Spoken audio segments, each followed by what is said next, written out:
ರಾಜ್ಯದಲ್ಲಿ ಗರಿಗೆದರಿದೆ ಲೋಕ ಚುನಾವಣಾ ಅಖಾಡ. ಸರಣಿ ಸಭೆಯನ್ನು ಹಮ್ಮಿಕೊಂಡಿದ್ದಾರೆ ಕಾಂಗ್ರೆಸ್ ನಾಯಕರು. ಸಿಎಂ ಡಿಸಿಎಂ ನೇತೃತ್ವದಲ್ಲಿ ಮೀಟಿಂಗ್ಗಳು ನಡೆಯುತ್ತೆ. ಲೋಕ ಚುನಾವಣಾ ಅಖಾಡ ರಂಗೇರ್ತಾ ಇದೆ.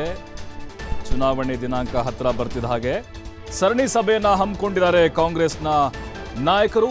ಸಿಎಂ ಡಿಸಿಎಂ ನೇತೃತ್ವದಲ್ಲಿ ಮೀಟಿಂಗ್ ನಡೆಯುತ್ತೆ. ರಾಜ್ಯ ಮಹಿಳಾ ಕಾಂಗ್ರೆಸ್ ಪದಾಧಿಕಾರಿಗಳು, ಕೆಪಿಸಿಸಿ ನೂತನ ಪದಾಧಿಕಾರಿಗಳ ಜೊತೆ ಸಭೆ ಇರುತ್ತೆ. ಹಾಸನ, ಬೆಂಗಳೂರು ಕೇಂದ್ರ ಕ್ಷೇತ್ರದ ನಾಯಕರ ಜೊತೆ ಸಭೆ ಇದೆ. ಮೊದಲ ಹಂತದ ಕ್ಷೇತ್ರಗಳನ್ನು ಗೆಲ್ಲುವ ಬಗ್ಗೆ ಚರ್ಚೆಯಾಗುತ್ತೆ.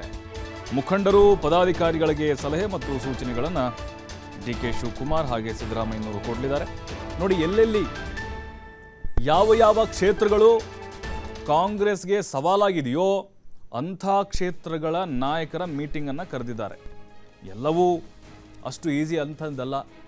ಹಾಗಾಗಿನೇ ಒಂದು ಸಮಬಲದ ಹೋರಾಟಗಳು ಕೂಡ ನಡೆಯುವ ಸಾಧ್ಯತೆಗಳು ಈ ಬಾರಿ ಸಿಕ್ಕಾಪಟ್ಟೆ ಟಫ್ ಫೈಟ್ ಇದೆ. ಕೆಲವು ಕ್ಷೇತ್ರಗಳಲ್ಲಿ ನೇರವಾಗಿ ಕಾಂಗ್ರೆಸ್ ಮತ್ತು ಮೈತ್ರಿ ಮಧ್ಯೆ. ಈಗ ಎಲ್ಲ ಪದಾಧಿಕಾರಿಗಳ ಸಭೆ ನೋಡಿ, ರಾಜ್ಯ ಮಹಿಳಾ ಘಟಕ ನೂತನ ಪದಾಧಿಕಾರಿಗಳನ್ನ ಕರೆದಿದ್ದಾರೆ. ಆಮೇಲೆ ಹಾಸನ, ಬೆಂಗಳೂರು ಸೆಂಟ್ರಲ್ ಕ್ಷೇತ್ರದ ನಾಯಕರ ಜೊತೆ ಸಭೆ ಮಾಡ್ತಾರೆ. ಅಂದರೆ ಒಂದೊಂದು ದಿನ 2 ಕ್ಷೇತ್ರ ಅಂತ ಆಯ್ಕೆ ಮಾಡ್ಕೊಂಡಿದ್ದಾರೆ. ಒಂದು ವಾರದಲ್ಲಿ ಸಭೆಗಳನ್ನು ಕಂಪ್ಲೀಟ್ ಮಾಡೋದು. 14 ಕ್ಷೇತ್ರ, ಒಂದೊಂದು ದಿನ 2 ಕ್ಷೇತ್ರಗಳನ್ನು ಆಯ್ಕೆ ಮಾಡ್ಕೊಂಡಿದ್ದಾರೆ ಈ ಮೀಟಿಂಗ್ ಕರೀಲಿಕ್ಕೆ. ಮೊದಲ ಹಂತದ ಕ್ಷೇತ್ರಗಳನ್ನು ಗೆಲ್ಲೋ ಬಗ್ಗೆ ಚರ್ಚೆ ಅಲ್ಲಿ ನಡೆಯುತ್ತೆ. ಸಲಹೆಗಳನ್ನು, ಸೂಚನೆಗಳನ್ನು ಮತ್ತು ಪ್ರಚಾರದ ಕಾರ್ಯವೈಖರಿ ಹೇಗಿರಬೇಕು, ರಣತಂತ್ರಗಳು ಹೇಗಿರಬೇಕು, ಸಮುದಾಯಗಳನ್ನು ಯಾವ ರೀತಿ ಒಟ್ಟಿಗೆ ತೆಗೆದುಕೊಂಡು ಹೋಗಬೇಕು, ಲಾಸ್ಟ್ ಟೈಮ್ ಕಾಂಗ್ರೆಸ್ಗೆ ಬಂದಂಥ ವೋಟ್ ಶೇರಿಂಗ್ ಏನು, ಈ ಬಾರಿ ಹೈಯೆಸ್ಟ್ ಕಾಂಗ್ರೆಸ್ MLAಗಳು ಗೆದ್ದಿದ್ದಾರೆ, ಅವರವ್ರಿಗೆ ಟಾಸ್ಕನ್ನು ಕೊಡೋದಪ್ಪ. ಈಗ ಅಂದರೆ ನೀವು ಇಷ್ಟು ನನಗೆ ಲೀಡ್ ಕೊಡಿಸಲೇಬೇಕು ಅಂಥೇಳಿ ಎಲ್ರಿಗೂ, ಮಾಜಿ ಶಾಸಕರಿಗೆ, ಸೋತಂಥವ್ರಿಗೆ, ಹಾಲಿ ಇರುವಂಥ ಶಾಸಕರಿಗೆ ಮತ್ತಷ್ಟು ಮಾಹಿತಿ ಶಿವಕುಮಾರ್ ನೀಡ್ತಾರೆ. ಶಿವಕುಮಾರ್, ಈಗ ನಾವು ಗಮನಿಸ್ತಾ ಇದ್ದೀವಿ, ಜೋಡೆತ್ತುಗಳು ಕೂಡ ಅಖಾಡಕ್ಕೆ ರೆಡಿಯಾಗಿದ್ದಾವೆ. ಬಟ್ ಈಗ ಸಭೆಗಳ ಮೇಲೆ ಸಭೆ ಏನು ನಡೆಯುತ್ತೆ, ಪ್ರಮುಖವಾಗಿ ಯಾವ ರೀತಿ ಟಾರ್ಗೆಟ್ ಇರುತ್ತೆ, ಟಾಸ್ ಗಿಸ್ಗೆ ಏನಾದರೂ ನಾಯಕರಿಗೆ ಕೊಡಲಾಗುತ್ತೆ ಹೇಗೆ ಸಭೆಯಲ್ಲಿ? ಪ್ರಭು, ಇತ್ತೀಚೆಗೆ ಕೆಪಿಸಿಸಿಗೆ ನೂತನ ಪದಾಧಿಕಾರಿಗಳನ್ನ ನೇಮಕ ಮಾಡಲಾಗಿದೆ. ಚುನಾವಣೆ ಹಿನ್ನೆಲೆಯಲ್ಲೇ ಪದಾಧಿಕಾರಿಗಳನ್ನ ನೇಮಕ ಮಾಡಿರುವಂತದ್ದು. ಹಾಗಾಗಿ ಈಗ ಚುನಾವಣೆಯಲ್ಲಿ ಬೂತ್ ಮಟ್ಟದಲ್ಲಿ ಎಲ್ಲರೂ ಕೂಡ ಸಕ್ರಿಯ ಆಗ್ಬೇಕಾಗತ್ತೆ, ಸಂಘಟನೆಯನ್ನ ಮಾಡ್ಬೇಕಾಗತ್ತೆ, ಪಕ್ಷದ ಅಭ್ಯರ್ಥಿಗಳನ್ನ ಗೆಲ್ಲಿಸ್ಕೊಂಡು ಬರ್ಬೇಕಾಗತ್ತೆ. ಸೊ ಆ ನಿಟ್ಟಿನಲ್ಲಿ ಇವತ್ತು ಪದಾಧಿಕಾರಿಗಳ ಸಭೆ, ಹಾಗೆ ಹಾಸನದಲ್ಲಿ ಇರುವಂತಹ ಭಿನ್ನಾಭಿಪ್ರಾಯಗಳನ್ನ ಶಮನ ಮಾಡೋದಕ್ಕೆ ಹಾಸನ ಮುಖಂಡರ ಜೊತೆ ಸಭೆಗಳನ್ನು ಕೂಡ ಇವತ್ತು ಇಟ್ಕೊಳ್ಳಲಾಗಿದೆ. ಹಾಗೆ ಬೆಂಗಳೂರು ಕೇಂದ್ರ ಲೋಕಸಭಾ ಕ್ಷೇತ್ರ ವ್ಯಾಪ್ತಿಯ ಮುಖಂಡರುಗಳ ಶಾಸಕರ ಸಭೆಯನ್ನು ಕೂಡ ಇವತ್ತು ಸಿಎಂ ಡಿಸಿಎಂ ಭಾರತ್ ಜೋಡೋ ಭವನದಲ್ಲಿ ಆಯೋಜನೆ ಮಾಡಿದ್ದಾರೆ. ಅಂದ್ರೆ ಈ ಚುನಾವಣೆಯಲ್ಲಿ ಪ್ರತಿಯೊಂದು ಕ್ಷೇತ್ರಗಳನ್ನು ಕೂಡ ಸುಮಾರು 14 ಲೋಕಸಭಾ ಕ್ಷೇತ್ರಗಳು ಏನು ಮೊದಲ ಹಂತದಲ್ಲಿ ಚುನಾವಣೆ ನಡೆಯುತ್ತೆ, 14 ಲೋಕಸಭಾ ಕ್ಷೇತ್ರಗಳನ್ನು ಕೂಡ ಗುರಿಯಾಗಿಟ್ಕೊಂಡು 14 ಕ್ಷೇತ್ರಗಳಲ್ಲೂ ಕೂಡ ನಾವು ಗೆಲ್ಲಬೇಕು, ಅದಕ್ಕೆ ಬೇಕಾದಂತಹ ರಣತಂತ್ರಗಳನ್ನ ರೂಪಿಸೋದು, ಬೂತ್ ಮಟ್ಟದಲ್ಲಿ ಪಕ್ಷ ಸಂಘಟನೆಯನ್ನ ಮಾಡೋದು, ಜೊತೆಗೆ ಸರ್ಕಾರದ 5 ಗ್ಯಾರಂಟಿಗಳ ಬಗ್ಗೆ ಜನರಿಗೆ ಮನವರಿಕೆಯನ್ನ ಮಾಡಿಕೊಡುವಂತಹ ನಿಟ್ಟಿನಲ್ಲಿ ಪದಾಧಿಕಾರಿಗಳು ಮತ್ತೆ ಮುಖಂಡರುಗಳಿಗೆ ಸಲಹೆ ಮತ್ತೆ ಸೂಚನೆಗಳನ್ನ ಕೊಡುವ ಜೊತೆಗೆ ಜವಾಬ್ದಾರಿಯನ್ನ ಕೊಡುವಂತ ಪ್ರಯತ್ನಗಳನ್ನು ಕೂಡ ಈ ಸಭೆಯಲ್ಲಿ ಮಾಡಲಾಗತ್ತೆ. ಯಾಕೆಂದ್ರೆ 20 ಲೋಕಸಭಾ ಕ್ಷೇತ್ರಗಳನ್ನು ನಾವು ಗೆದ್ದು ತರ್ತೇವೆ ಅನ್ನುವಂತ ಒಂದು ಭರವಸೆಯನ್ನ ಹೈಕಮಾಂಡ್ ನಾಯಕರಿಗೆ ಕೊಟ್ಟಿದ್ದಾರೆ ಮುಖ್ಯಮಂತ್ರಿಗಳು, ಉಪಮುಖ್ಯಮಂತ್ರಿಗಳು. ಹಾಗಾಗಿ ಈ ಬಾರಿ ಚುನಾವಣೆಯನ್ನ ಬಹಳ ಅಗ್ರೆಸಿವ್ ಆಗಿ ತೆಗೆದುಕೊಂಡಿದ್ದಾರೆ. ಹೊಂದಾಣಿಕೆಯನ್ನ ಕೈಬಿಟ್ಟು, ಯಾಕೆಂದ್ರೆ ಈ ಮೊದಲು ಸ್ಥಳೀಯ ಮಟ್ಟದಲ್ಲಿ ನಾಯಕರು ಬೇರೆ ಪಕ್ಷಗಳ ನಾಯಕರ ಜೊತೆ ಹೊಂದಾಣಿಕೆಯನ್ನ ಮಾಡಿಕೊಂಡು ಅಲ್ಲಿ ಪಕ್ಷದ ಸೋಲಿಗೆ ಕಾರಣ ಆಗ್ತಾ ಇತ್ತು. ಆದ್ರೆ ಈ ಬಾರಿ ಅಂತಹ ಹೊಂದಾಣಿಕೆಯನ್ನ ಮಾಡಿಕೊಳ್ಳದೆ ಎಲ್ಲ ಕ್ಷೇತ್ರಗಳಲ್ಲೂ ಕೂಡ ಬಹಳ ಜಿದ್ದಿನಿಂದ ತೆಗೆದುಕೊಂಡು ಆ ಕ್ಷೇತ್ರಗಳ ಅಭ್ಯರ್ಥಿಗಳನ್ನ ಗೆಲ್ಲಿಸ್ಕೊಂಡು ಬರ್ಬೇಕು ಅನ್ನುವಂತ ಒಂದು ನಿರ್ಧಾರವನ್ನ ರಾಜ್ಯ ನಾಯಕರು ತೆಗೆದುಕೊಂಡಿದ್ದಾರೆ.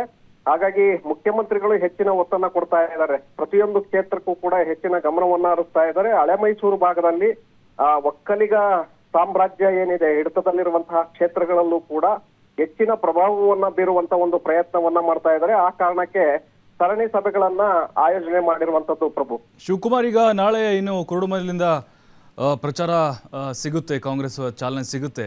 ಇದು ರಾಜ್ಯ ವಿಧಾನಸಭೆ ಚುನಾವಣೆಯಲ್ಲಿ ಇತ್ತಲ್ಲ, ಹಾಗೆ ಇರುತ್ತಾ ಹೇಗೆ? ಯಾವ ರೀತಿ ತಂತ್ರಗಾರಿಕೆಗೆ ಹಂಡಿದ ಕಾರ್ಯತಂತ್ರಗಳಿರುತ್ತೆ?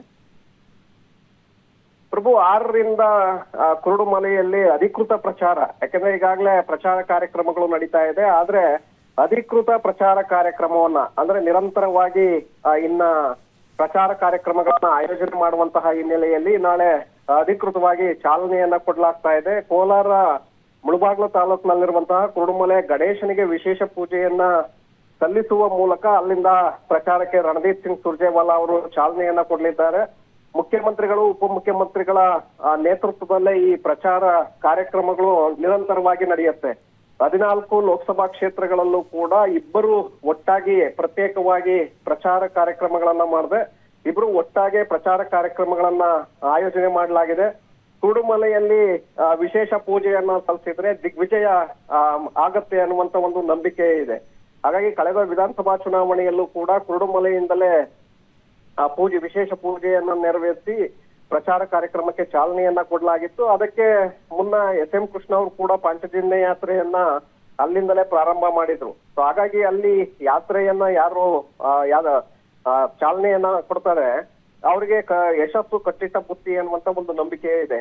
ಹಾಗಾಗಿ ಈಗ ಕುರುಡುಮಲೆಯಿಂದ ಪ್ರಚಾರಕ್ಕೆ ಅಧಿಕೃತ ಚಾಲನೆ ಸಿಗ್ತಾ ಇದೆ. 14 ಲೋಕಸಭಾ ಕ್ಷೇತ್ರಗಳಲ್ಲಿ ಮೊದಲ ಹಂತದಲ್ಲಿ ನಡೆಯುವಂತಹ ಚುನಾವಣೆ ಏನಿದೆ ಆ ಕ್ಷೇತ್ರಗಳಲ್ಲಿ ಮಿಂಚಿನ ಸಂಚಾರವನ್ನ ಪ್ರಚಾರ ಕಾರ್ಯಕ್ರಮವನ್ನ ಇಬ್ಬರು ನಾಯಕರು ಒಟ್ಟಾಗಿ ಮಾಡಲಿದ್ದಾರೆ.